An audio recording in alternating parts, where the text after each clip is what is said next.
प्रभाग क्रमांक 6 मधील गवळी वस्ती येथील अनेक घरांमध्ये ड्रेनेजचे पाणी शिरल्याने नागरिकांच्या आरोग्याचा प्रश्न निर्माण झाला आहे।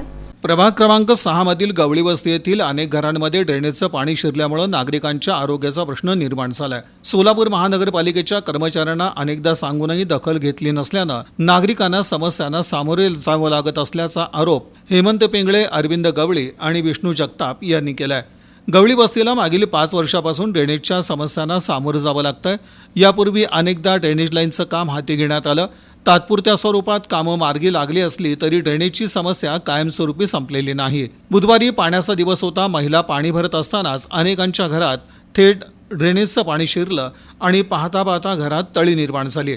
त्यामुळे पिण्याचं पाणी भरता आलेलं नसल्यानं महिलांनी संतापजनक प्रतिक्रिया व्यक्त केल्या। सकाळी तिकडे आलती तर त्यांनी म्हणली जावा जावा येता आम्ही 8 दिवस झाले इथं पाण्यासाठी रोज जाताव। तिथं झोन ऑफिसला जाताव, रोज जाताव।